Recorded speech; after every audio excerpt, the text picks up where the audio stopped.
اللہ اکبر اللہ اکبر اللہ۔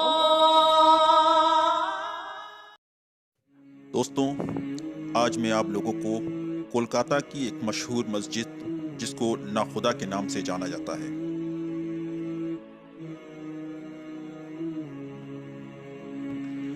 دوستوں، اگر آپ کولکاتہ کو بہتر جاننے میں دلچسپی رکھتے ہیں تو آپ یہ سوال پوچھیں گے کہ کولکاتہ کس لیے مشہور ہے۔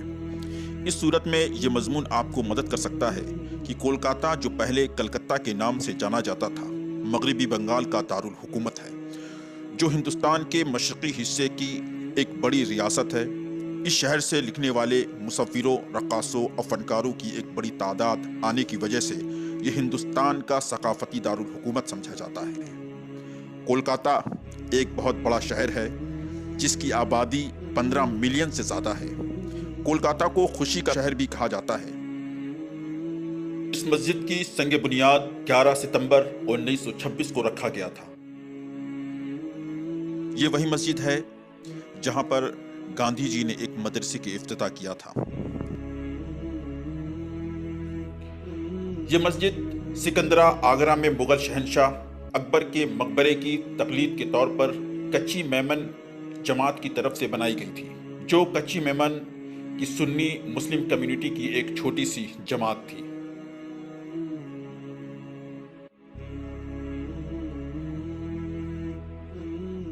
اس مسجد میں 10,000 لوگ ایک ساتھ نماز ادا کر سکتے ہیں۔ مسجد کی 3 گنبد اور 2 مینار ہیں جو 151 فٹ بلند ہیں۔ مزید 25 چھوٹے مینار ہیں جن کی اونچائی 100 فٹ سے 117 فٹ تک ہے۔ ناخدا مسجد جو کہ شہر کے قلب میں واقع ہے، جہاں سناٹا کبھی نہیں ہوتا، یہ کاروباری علاقہ ہے، اس وجہ سے سب یہی نمازیں ادا کرتے ہیں۔ ناخدا کے معنی ہے کشتی چلانے والا، ملاح۔ یہ ایک فارسی لفظ ہے۔ یہاں کے کشتی چلانے والے بڑے کاروباری تھے جن کی تجارتی کشتیاں سمندر میں چلا کرتی تھیں۔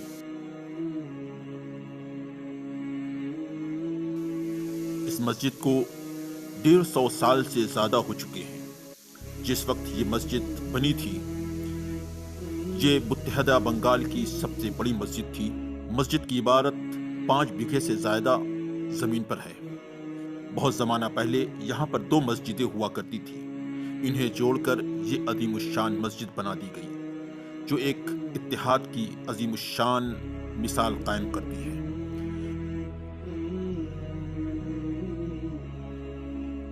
اس مسجد میں مولانا ابوالکلام کے والد مولانا خیر الدین صاحب ان کی تقریر ہوا کرتی تھی، جو کہ ایک بزرگ آدمی تھے، اور ان کے بہت سے مریدین یہاں پر رہا کرتے تھے۔ ان کا وعظ سننے کے لیے ان کے مریدین یہاں پر اکٹھا ہوا کرتے تھے۔ ایک بار اتنے لوگ اکٹھا ہو گئے کہ اس مسجد میں جگہ ہی نہیں بچی۔ انہوں نے اپنی خواہش ظاہر کی کہ یہ ایک مرکزی جگہ ہے تو یہاں پر مرکزی مسجد ہونا چاہیے۔ ان کے مریدین میں سے حاجی زکریا، حاجی عبدالرحیم عثمان وغیرہ سے مشورہ اور ان کی امداد سے مسجد تعمیر کی گئی۔ عوام نے بھی اس میں کافی امداد کیا۔ حاجی عبدالرحیم عثمان صاحب نے اس مسجد کی تعمیر کرنے کے بعد اس کو اپنی برادری کے حوالے کر دیا اور ان کو اس مسجد کا متولی بنا دیا۔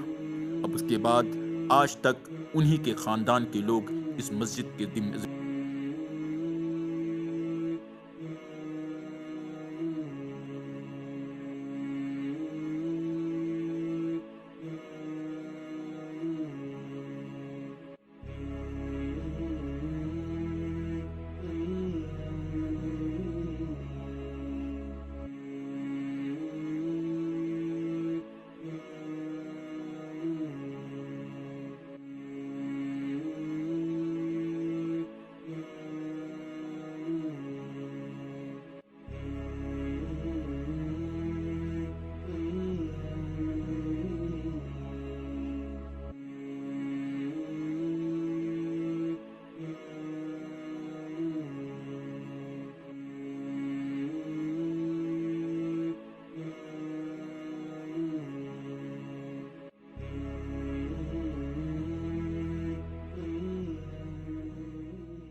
نیچے اطراف میں مارکیٹ ہے اور خاص طور پر اس مسجد کے نیچے کرتے پاجامے کی اور اسلامک سامان جیسے کہ جائے نماز ٹوپی کی بھی دکانیں ہیں۔ یہ ایریا بڑا بازار کے نام سے بھی جانا جاتا ہے اور زکریا اسٹریٹ ناخدا مسجد اس کا ایڈریس ہے۔ تو امید کرتے ہیں کہ یہ ویڈیو آپ لوگوں کو پسند آئی ہوگی۔ یہ خوبصورت مسجد جس کو دیکھنے سے دل کے اندر سکون اور پرانی یادیں تازہ ہوتی ہیں۔ تو امید کرتے ہیں کہ یہاں پر آنے والے لوگ اس مسجد میں نمازیں ادا کریں گے۔